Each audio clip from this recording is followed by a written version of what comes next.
Welcome to the GrowthShifters Podcast, where we talk to trailblazers who have shifted their perspective to grow their business and themselves. Whether you're tuning in from your favorite podcast platform or you're watching on YouTube, I'm so grateful that you're here for this very first episode. And of course, I'm grateful to my guest, Wendal Yoder. Wendal's journey of transformation begins with a background rooted in hard work and simplicity. He was raised in an Amish family and started his career in construction at 14. Over the years, he advanced to managing a metal roofing manufacturing operation and became the CFO of an 8-figure organization. In January 2023, Wendal's life took a pivotal turn when he began working with Arash Vossoughi and Voss Coaching Co. Through Arash's mentorship, he shed limiting beliefs and embraced a life of purpose, ultimately leaving his career in June of 2023. Now, Wendal is passionate about helping others accelerate their personal and professional growth, showing that true success comes from aligning mindset with purpose. He is dedicated to empowering individuals to achieve freedom and fulfillment. Wendal, welcome to the show. Hey Liz, it's really good to be here. I appreciate the invitation. I'm honored to be your first guest. So this is great. I'm really honored to have you. I appreciate that. I know your time is very busy, and I appreciate you taking the time to talk and to share your journey with us. So each episode, and I'm just going to explain this since it is the first episode. So each episode is like loosely structured around like one idea or concept. So today we're talking about family and community, but I want to dive first into your origin story, as it were, and what led you to this pivotal turn to start working in personal development. So I guess my first question would be, what was it like to start working at 14? Because I know that, I come from a Mennonite background, and so I know that it's not unusual for people in those communities to start working at 14, but for like the average American or average Canadian, that's a lot of responsibility. So I'm just wondering what that was like. Yeah, so being born and raised in an Amish family, that's just I didn't know any different. So it wasn't a big deal. In those circles, those communities, formal education is, after high school, there's not, it's more you learn a trade, it's farming, construction, a lot of physical hands-on labor is really the core of those communities. So it was just a normal accepted, practice. So I didn't really think anything about it. But it did, I learned a lot of valuable lessons through that. I'm not saying that I always enjoyed, and I looked at other people who were like, oh, they're living such nice, easy lives.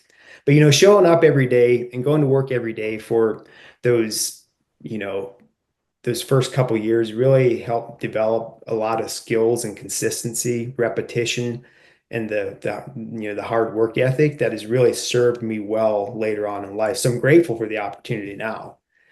And it's interesting with the education. Most of my education happened in the real world, real life experiences.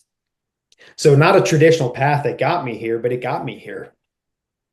It did. And so were you one of the from one of the traditional communities that compared to the average American stops formal education early on the early side to start work, or were you still going to school? No, that was the end of my formal education. Yeah. So yep, I work full time from 14, 15. That I've been working full time ever since. That's amazing. Like that's really like real world education, just real world getting in some ways I find that education in the classroom obviously has a lot of benefits, but yet, you end up turning people out who don't necessarily know what a balance sheet is, don't know how to do their taxes. Like there's a lot of practical things that get missed. Do you agree? Yes, Yeah. absolutely. Now to clarify, those first couple years I was working with my dad, so I've been like Hmm. an apprentice. So he taught me the skills and he taught me the trade. So yeah. just Yeah. real life experience. So it was great. And you've obviously had like quite a trajectory to go from, I guess, being your dad's apprentice to CFO of an eight-figure company. And, I love the quote that Arash likes to pull out a lot from Steve Jobs, that we can only connect the dots looking backwards. And so when you look back on that rise from when you first started to becoming CFO, what were those key dots along the way that got you there? Well, I could have never planned it out. Like you said, you can never connect the dots moving forward, looking forward. You can only look backwards. But this first 10 years were they were just boots on the ground, just working, doing physical manual labor, blue collar work, blue collar job. And then that's when everything changed when I got married and I had an opportunity to work with the manufacturing company. And that's when really my eyes got opened and I really started looking at there's got to be more out there. And that's when I really went on that path, that journey of what does success look like? What does that mean for me? Like why are there some people, you know, successful and others aren't? And there's people in similar industries. Like, what am I missing? Like, can I do it? I had a lot of questions. And up until that point, I didn't really, I just checked the box and did what needed to be done. So that's really where things started to shift was that next decade after that when I got into the manufacturing company. And so when you first got into the manufacturing company, did you ever imagine that one day you'd be in the CFO chair? Or did you just make that transition and you were just like seeing one step in front of you, one step in front of you? One step in front. I had a big idea and I had a big dream. So I don't know, was it getting married and the thought of, hey, I want to have a family? Like, I was like, what I'm doing right now is not going to work. So I got this big idea of financial freedom and success. I'm like, I'm going to do whatever it takes to figure this out. Like, I have no idea what it actually looks like. I just had this big dream, this big idea, and I just started going. So no, I had no idea it would lead me to being the CFO in that CFO position, or even growing the company to that scale and that size. So when I got started with that manufacturing company, it was a startup company. So we started from ground zero and had a wonderful Wow. partner, mentor who allowed me to, hey, you take care of the day-to-day operations, grow this company. And so I had a fantastic opportunity, somebody who actually believed in me and allowed me to go try it. So that's what I did. And all I did was work hard. Yeah. And I took my work ethic and what I'd learned up to that point and just went all in on it. So it got me to where I wanted to go, but it also, I found the financial freedom and the success, but there was still a missing piece. And that's why I got involved in this work. And it's why I'm here today.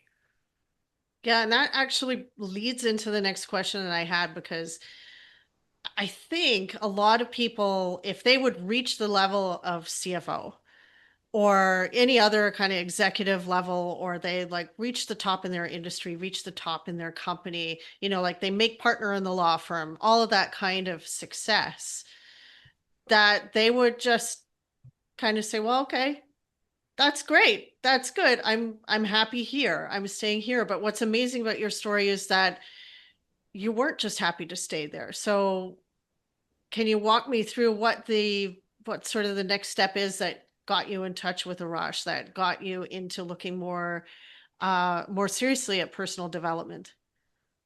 Yeah, so throughout my journey, like as I got into business and I started learning new things, I was always asking questions and looking for answers. And, I could never find the answer I was looking for. I wasn't even sure what I was looking for. So my personal development journey really started probably in 2015 or 16. And it was Jim Rohn. I just stumbled across Jim Rohn and his concepts resonated with me. So I just started, reading books, watching YouTube, things like that, and that led me to Bob Proctor in 2020. And those concepts, they resonated with me a lot. It's like, I got something here. So I studied Bob Proctor every day on YouTube I watched his Born Rich series every day for about 2 years, just self-studied on Amazing. my own. And I had some results and you're like, man, there's got to be something else. There's still something I'm missing. And that's when I got in contact with Arash because I kind of hit rock bottom in December of 2022. And it's like, I'm now done. There's got to be something more. So I reached out to Arash and said, hey, like I need help. You know, what are you doing? I see you started Voss Coaching Co. I'm intrigued. And he's like, well, what do you want? I was like, I don't even know. I just want freedom. I just went all in and plugged in and did exactly what he told me to do. And, it was within 5 months after I started working with him closely, I walked away from everything. So Yeah, it and felt that's finally cracked that code to success, that missing piece I was looking for. And I asked questions for a long time, yeah. 7 years. And that's, I mean, like that's what really intrigues me a lot about stories in Voss coaching in particular, which I'm also part of as a client. Um, but in personal development as well, is that like a lot of people end up kind of, taking it in, but not applying it. And that was certainly true for me. I just would be like kind of bouncing along what felt like the rock bottom of my life. And I'd be reading all this stuff and saying, well, this is all great. This is all nice. But I was waiting for some like magical thing almost to happen that I want that I wanted this to, Mhm. just kind of magically evolve. But that's not the way it works, is it? No, No. no, you got to do the work. And I have this term, I think it's on my social media bio, from grind to greatness. And what I that love it. means, and what that means is I'm all about hard work. It takes a lot of effort. It takes a lot of, you have to do the work. But when you're grinding and when you're just hustling and working harder, that's when you're not fused with your goal and where you want to go. So that's what I was doing. I was just working harder with my old mindset, my old belief system, my old identity, and just trying harder. And I actually achieved results, but Hmm. I missed out on a lot of family time with my kids, the emotional freedom. Like internally, I was not in a good spot. People had no idea what I was dealing with internally, even though I had physical results to back up my hard work. So that's what really drove me to keep asking questions like there's got to be something else because I see people who are even doing more than me and they have the best of both worlds. And that's really what success is all about is financial is just one piece. Yeah. It's the emotional freedom, the time freedom, great relationships. You want the whole package. And that's where that big shift was. So instead of grinding and working harder, I started working from the inside out and did the deep internal work and started fusing with who I wanted to be and where I wanted to go. I changed my identity. For me, Hmm. identity was the big one. How you see yourself and what you believe you're capable and what you think is possible. So I was always coming from a small identity and I had a horrible self-image and low self-esteem. I didn't like myself. I really did. I hated myself, who I was, because I didn't think that I could ever be successful. I thought other people were always better than me. And once Hmm. I understood that we're all equal at our core, I have access to everything I need. I just need to develop the right skill sets. It's like a whole nother world opened up for me. So it was amazing. So would you say you said before that you had hit rock bottom? So was that rock bottom around self-image, around just Yeah. I yeah. had some personal things happen where I didn't own who I was. I didn't own my power and stand up for what I believed in, who I was at my core.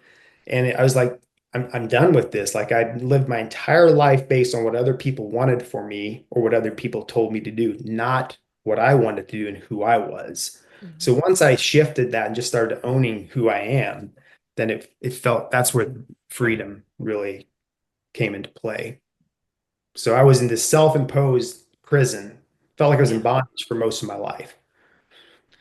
Yeah. It's interesting that we teach our children traditionally so much about how to make other people happy. You go to your job, you do what your boss tells you to do, you take some initiative, you do those things to make them happy. And then you come home and of course you want to make your family happy, but we don't ever really focus on even just asking those questions. Well, what would make me happy? What would grow me as a human being? And I can kind of relate that, you know, with my own sort of journey into all of this, that hearing this content and hearing people like Arash and Bob Proctor just talk about even just asking that question, what do you really want? Was just kind of a staggering question. Like, well, I don't know. What do I really want?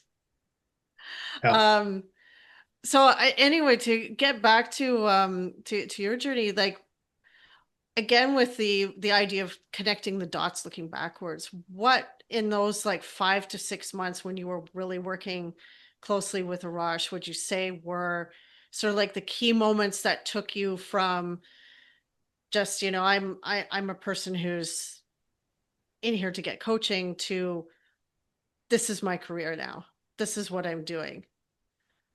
Yeah. Because So yeah, when I got started working with him closely, like I really had no idea what that next phase would look like. I had a big dream, I had a big idea of where I Mhm. wanted to go, but I wasn't super specific, super clear.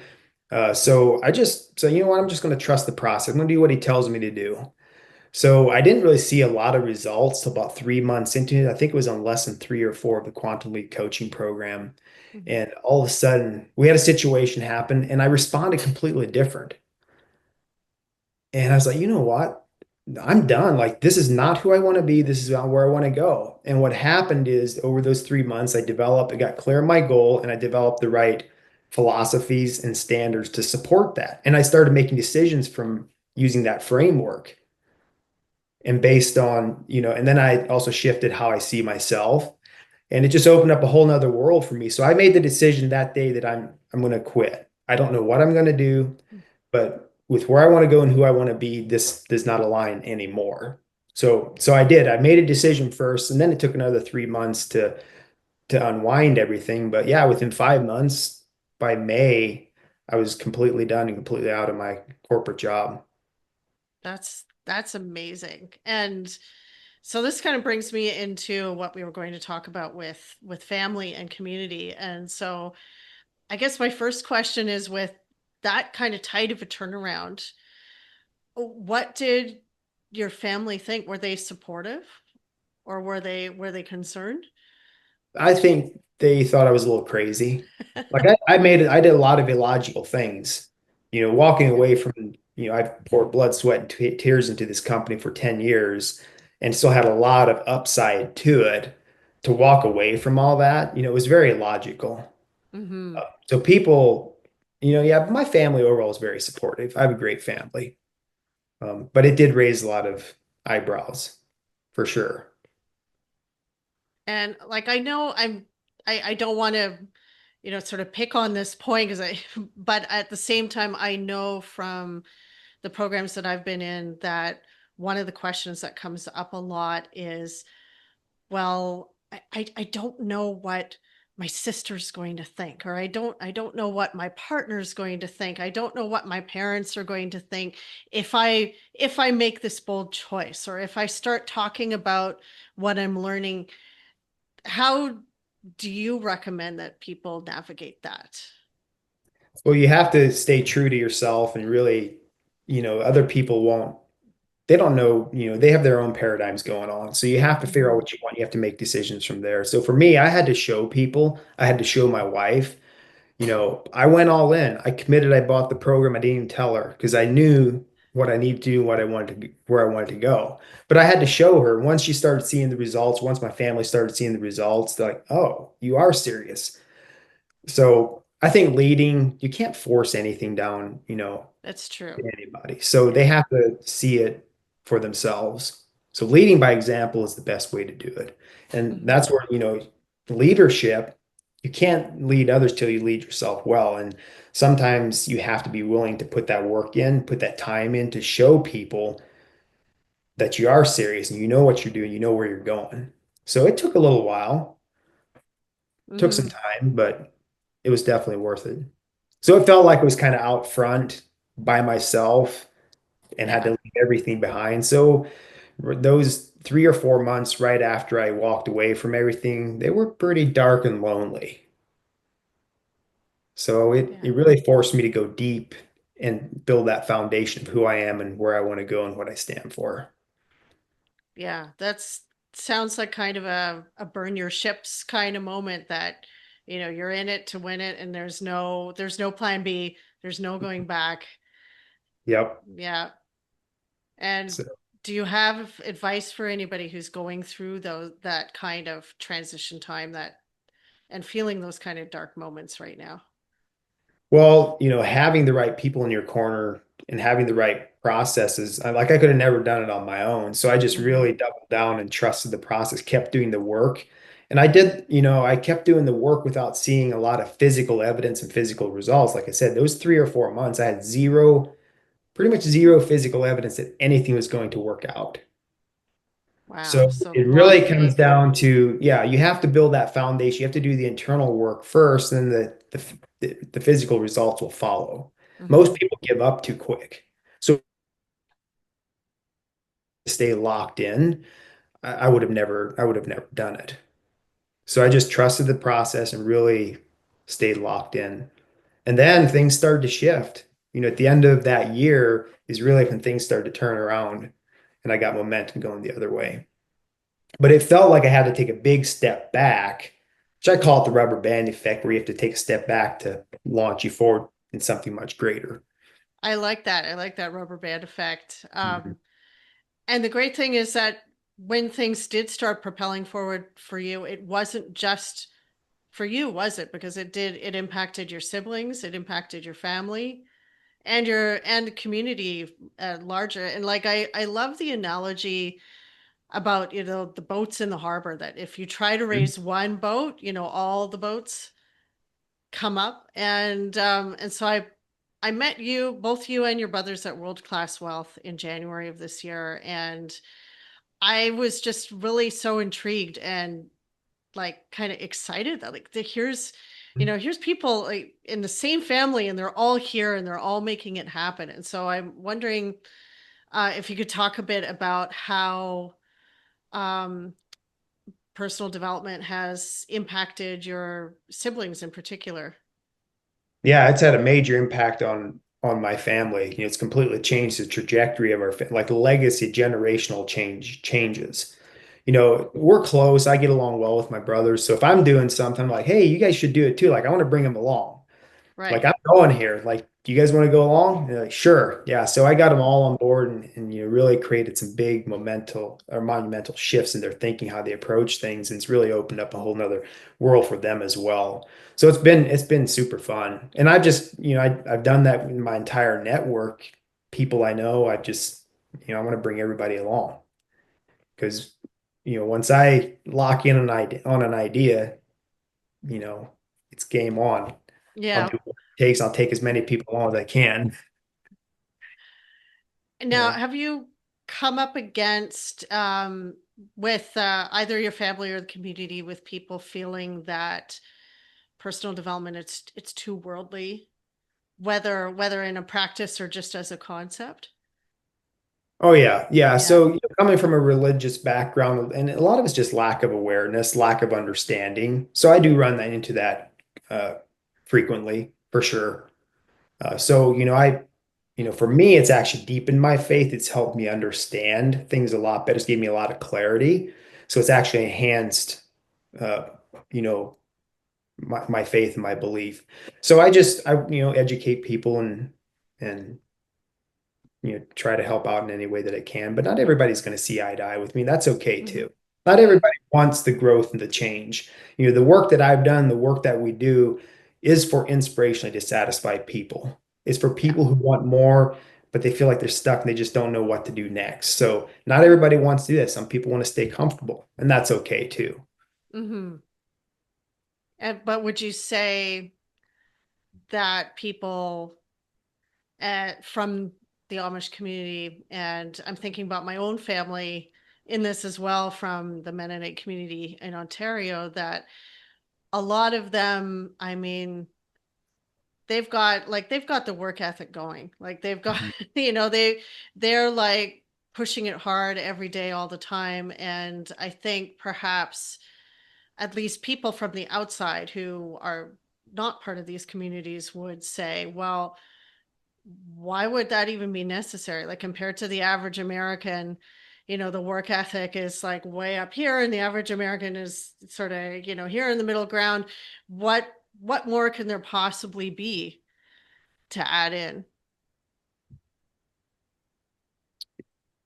As far as just to clarify, why would they entertain anything else is what you're saying. Yes, yes, Yeah. basically. Yeah. Well, I think it's, there's a lot of people who won't. They'll just keep doing what they're doing. But for me, there's still that certain percentage who are like me. Like there's got to be something more. Like I've worked as hard as I could. I've done Mhm. everything I can. So what's the next phase? Like, so how do you bridge that gap? Um, Mhm. so that to me would be why you would do it is how do you continue to leverage and continue to grow and scale. Mhm. So it's not just about working harder because I tried that. Yeah. Like I literally, if I had to work 80 hours a week, I would work 80 hours a week. If I had to work 7 days a week, I would work 7 days a week. Like I didn't care. That was my primary focus. So I went down that path, probably to a little to the extreme. Mhm. So So, that would be the reason you would, yeah. yeah. So I mean, a lot of the work, especially if you're doing manual labor, if you've got family farms, that sort of thing. I mean, work literally is from the second your feet hit the ground in the morning to the second you Mhm. go to sleep at night. Um, Whatever, whether that's 80 or 100 hours a week. So, what would you say your like work life balance is like now? Because I know that Arash and Voss and a lot of other people in the personal development field talk about we need to work smarter. We don't need to be grinding. We don't need to be exhausting ourselves all the time. So what has that shift looked like for you? Yeah, it's been a big shift. Instead of just working more hours, it's being more effective with the hours. So the hours that I work are less, but I'm more productive and I earn more money. So you know, I've really recreated and designed the life that I want in all areas and just applied these principles. So, a little more flexible schedule. I wanted to spend more time with my family. I wanted to earn a certain amount of money and I wanted to, do it a certain way. And so that's what I did. And the how revealed itself along the way. And Mm-hmm. I'm grateful that Voss was a part of that how and part Yeah. of that opportunity to make that happen. So, but it all started with having a clear picture of what I wanted. But yeah, my life is so different now in all areas. You know, I've completely transformed physically. When I got started with Mm-hmm. this work, I was 40 pounds overweight. I was, I about killed myself literally just by not being healthy, stressed out. So Yeah. I've taken care of my fitness, my relationships with my wife, my kids have completely changed. Um, and yeah, so I can work remotely. I can work, have a flexible schedule, just spending 6 months in Iowa, 6 months in Arizona. Mm-hmm. We've really I've created a life that I wanted to live. So That's really amazing. And I think I think a lot of people kind of get stuck when they see, whether it's you or someone like Arash who say, well, this is where I've started, but like they're not seeing that, they're seeing the final product. Um, so when you started to make changes for your physical health, for example, and your relationships, like did you like how goal directed were you? Did you say like I'm setting out to lose 40 pounds, or was it more like I'm just going to develop this habit of taking care of my body? I'm going to go and work out. yeah, the first for me it was a clear defined goal. Like I want to release. I say release because weight because I don't ever want to have it back. So that Yeah. was my big thing was I set a goal and then just put a plan to back it up. It was 3 to 6 daily goal achieving activities and committed to that. So I just use the same framework for my fitness, my health, relationships, or anything else.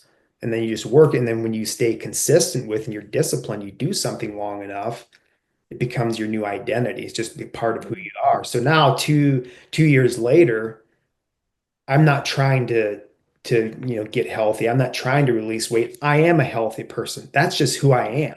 That's my identity. Like I will never go back. So I've developed a lifestyle and created an identity around that as a healthy person. and really fused with that. But I had to put in the work and discipline myself to build the identity. But it's through the actions that it solidified that and it just became a part of who I am. So That's so great. And like I guess you're at that point now where, as Arash talks about, it's harder not to do it than to do it at this point. correct. Yeah, Correct. I mean, it still takes, you still have to commit to it and be intentional sure. with it. But Sure. it is Yeah. such a part of me. I feel so good and like I don't ever want to go back. Hmm. So just to get back to the sort of more scripted questions that I had, because I'm glad that there's just been so much organic questions that have been coming up as well. But I really wanted to make sure to talk about your kids and how this whole journey and transformation has, I guess, impacted them, but also impacted how you parent and how you teach them and what you communicate to them when they come to you with problems or concerns, as kids always do. Yeah, that's a great question. So I've really shifted my focus to be much more intentional, spending more time with them, just being present. Now, there are phases where you have to work more, you have to put more hours, but be effective when you're with them. It's sometimes not about how much time you spend with them, but how you do it with them. So that's been a big shift. So I've been much more intentional about building those relationships with them after being kind of non-existent or gone Mhm. for quite a few years. Like even back in my working phase, I was working a lot, and even when I was at home, I wasn't present because I was so stressed out. So that's Yeah. been a huge shift, just being present with them, and obviously spending more time with them as well. But yeah, how I parent and how I communicate with them has completely changed. So I'm really working with them on, I want them to have a strong self-image, self-confidence, helping them understand who they really are at their core. Like your results, and I tell them, I said, I love you as a person, but I don't like your behaviors, Yeah. your attitude. So separating that, like your results don't make you a bad person. That's something we can work on.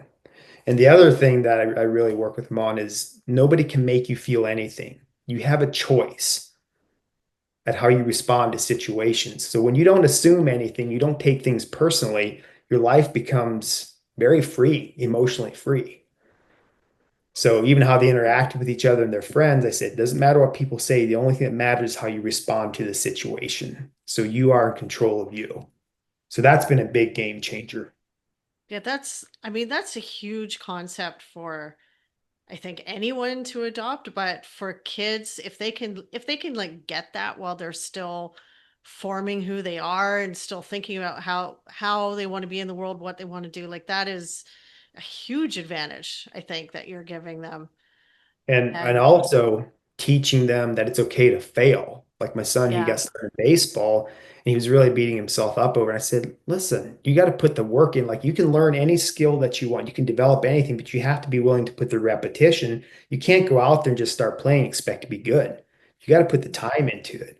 I said, look at baseball players. They get paid millions and their batting average is, 300. So they're Mhm. getting it's not about being a 10 out of 10. It's about showing up consistently. It's about being willing to work on putting the work in and developing the skills and that repetition. So just helping them shift their perspective on that has been very beneficial as well. Have you experienced any pushback from that when you try to impart these kinds of lessons? Do they ever say like, yeah, but you don't understand, but Oh, I how mean, kids can be a bit resistant, like, oh, mom and dad are just kind of out to lunch, they don't get it. yeah, I mean, some that they're great Mhm. kids. So they usually, they're not. I haven't got a lot of pushback on it, but to tie in with that, when I think back of my how I was raised, I was very results driven. I grew up in a very results driven environment. You work Mhm. hard, Yeah. but then I connected the results with how I viewed myself. So if I'm not producing results, there's also a lot of fear and shame around that. So that's Mhm. been a huge shift. It's taken me about 2 years to rewire and to reprogram that concept and not be so attached to the results. So that's the other thing I'm working with them is you have to stay detached. It is about the results, but it isn't. You can't connect that with your self-worth and your identity.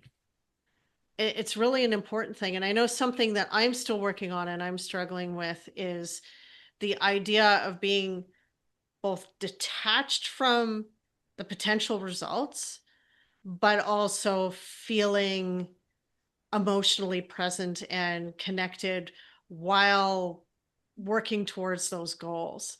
So it's Mhm. like, how do you balance both being detached and connected at the same time?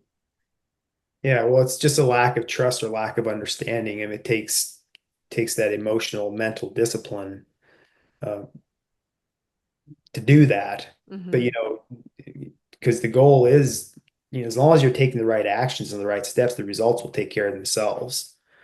So yeah, it is something you have to like. I've had to work on it quite a while Yeah. to discipline myself and to train myself to do that, to be able to relax and to not be attached. But that's where the emotional freedom comes in, where you just know that you know it's happening and you're much more effective. You're much more, you're present and you're like life takes on a whole nother level of meaning. Like my life over the last 2.5 years, I've had a lot of challenges. I've had a lot of ups and downs, but it's also been the most rewarding, freeing thing I've ever done because I've learned to bet on myself. I've went all in, and just that emotional freedom, understanding how to be present.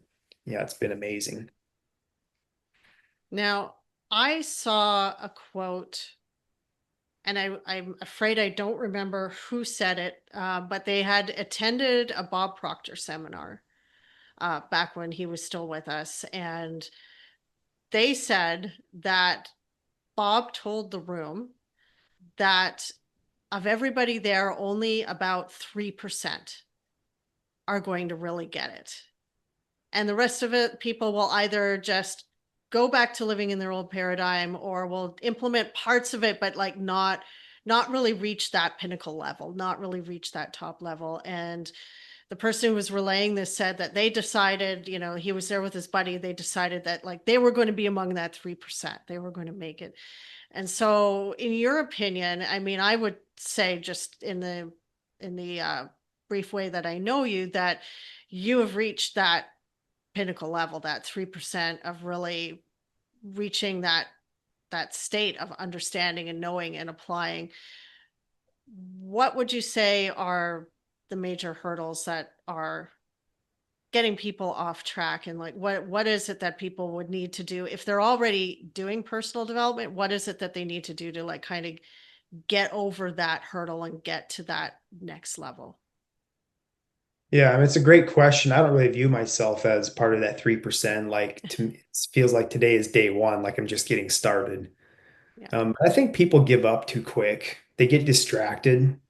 Mm-hmm. Like I have this uncanny, like, if you ask my wife, she tells me the same thing. If I get an idea in my head, like I will really lock in on it. Like I don't care if it takes me 2 years. I don't care if it takes me 7 years. Like if I really want something, I will figure out how to get it one way or the other. Mm-hmm. So I think that's the big thing is just that irrevocable commitment to just stay laser focused and stay locked in long enough. Most people they give up too quick. But having the right direction, having the right people in your corner and the right processes, is a big benefit for me. But I intentionally I put myself in situations where, put myself on the hook. There was no plan B. There's no Yeah. going back. So either, but it's a day like I have to recommit to my goals every day. Like every day is day one. So consistency and the repetition of just showing up and staying locked in is really, anybody can do it. Yeah. Really what it takes.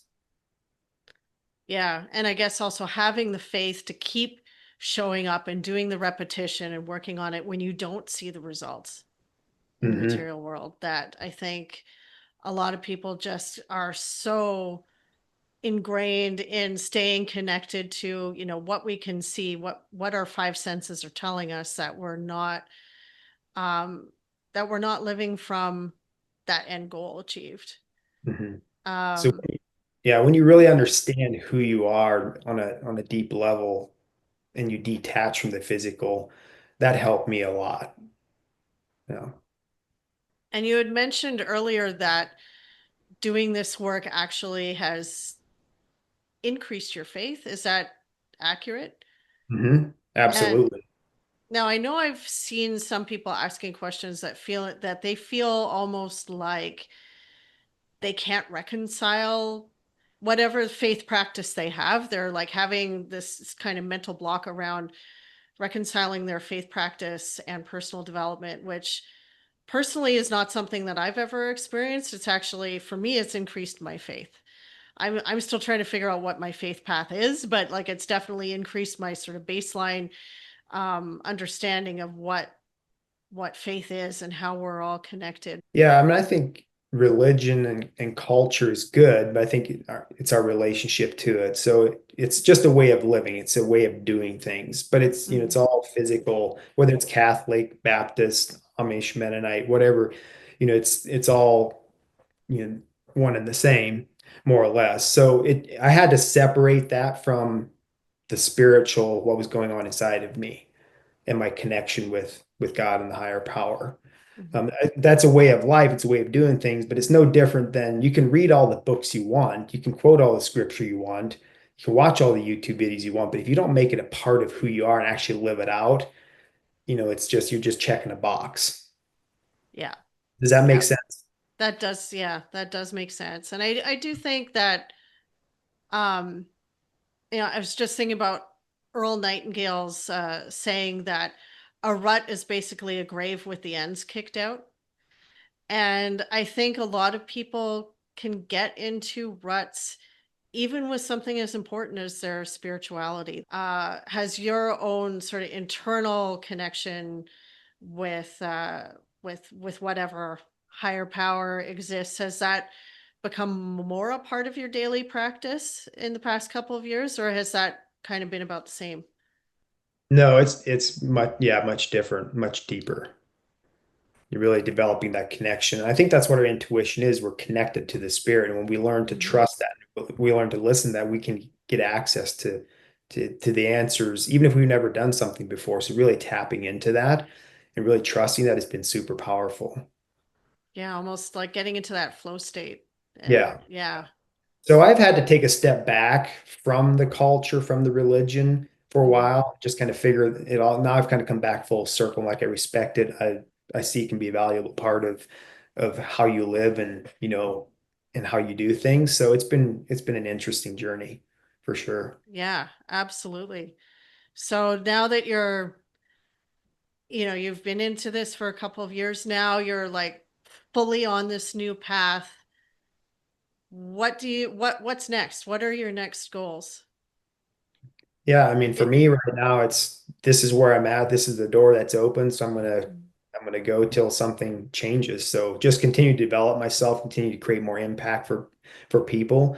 It's working on me. All I've been doing over the last 2 years is really working on me. So it's developing those skill sets so I can create more impact in the marketplace. And because that's really what I'm passionate about, is helping people find that freedom and fulfillment.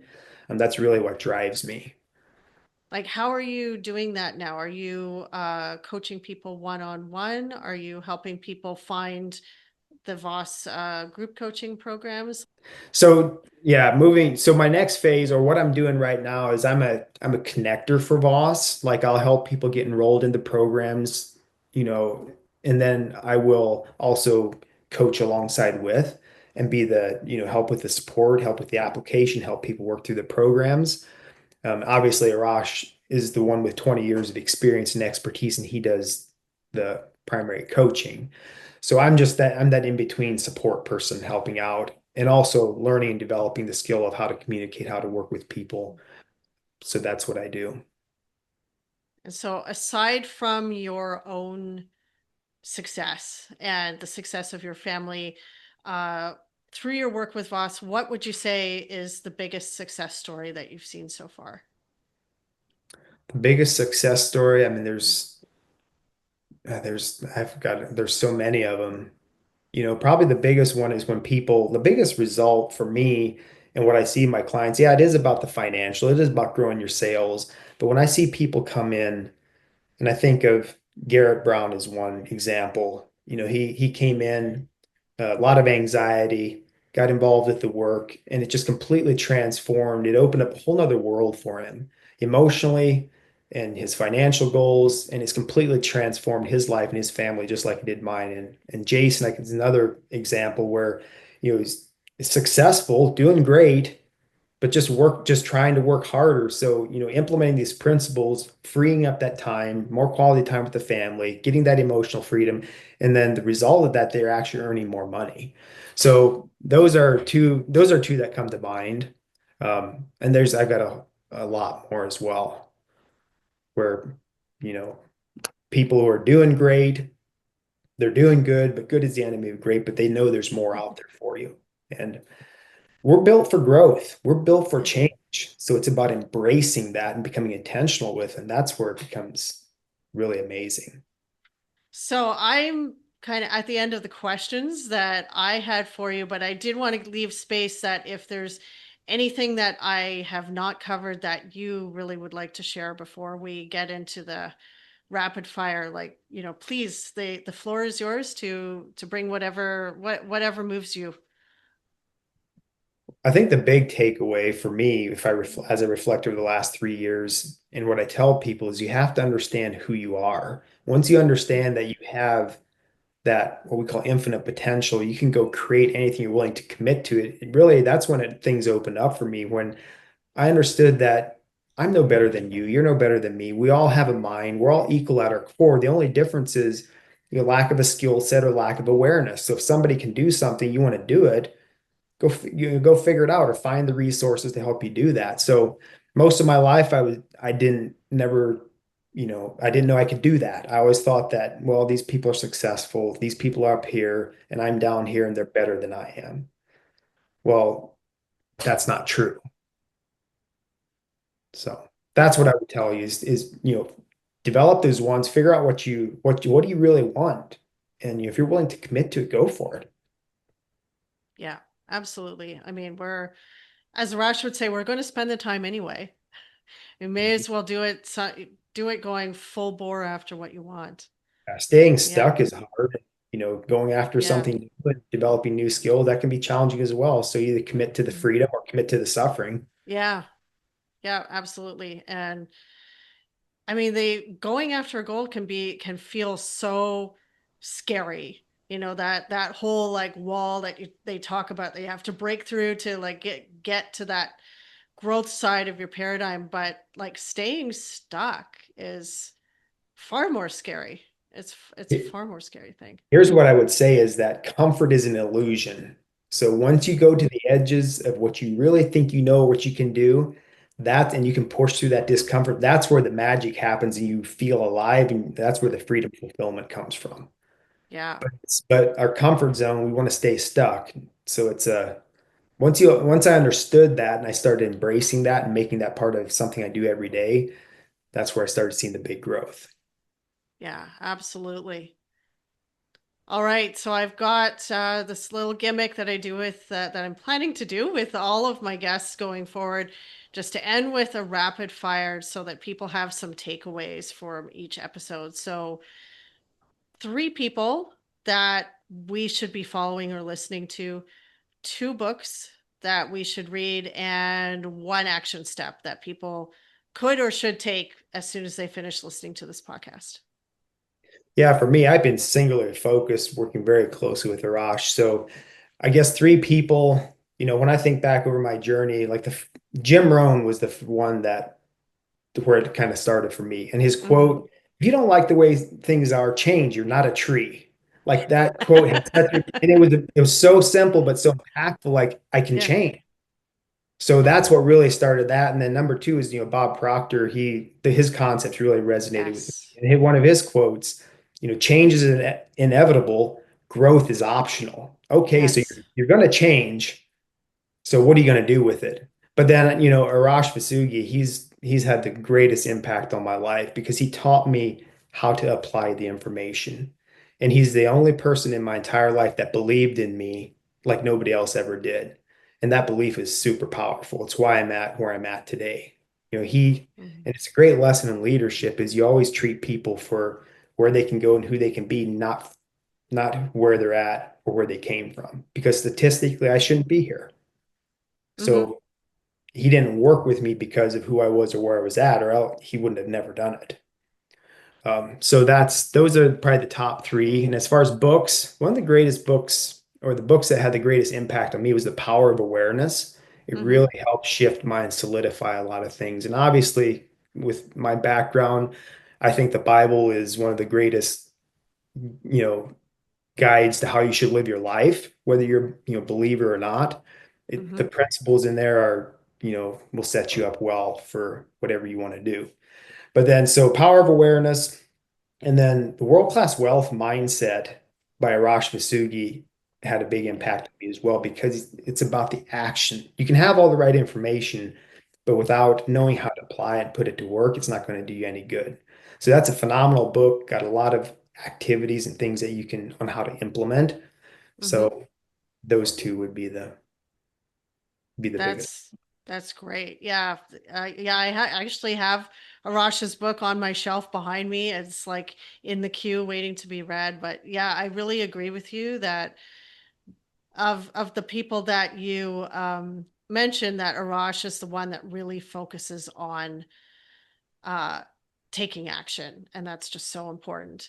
And so that brings me to the final thing. What is your action step for everybody? Well, nothing happens without a decision. So I always tell people, like, figure out what you want and make a decision. Like, if I reflect back over my life, I go back to 2013. I made a decision to change. I made a decision to go figure. I had no idea how. So nothing happens without a decision. When you make a decision, it's definitely the opposite, like Arash says. And and it starts with the commitment. And that's what I had to do in 2023 as well. I made a decision. So that's the goal creation process, is creating something out of nothing. So without a commitment and decision starting from the end, nothing's going to happen. So figure out what you want and make a decision. And the how reveals itself along the way. That's awesome. And thank you so much for being on the show. And thank you to everybody who's tuned in and listened. If you haven't already, please like and subscribe to the podcast and share it with your friends and family. And I look forward to seeing you next time.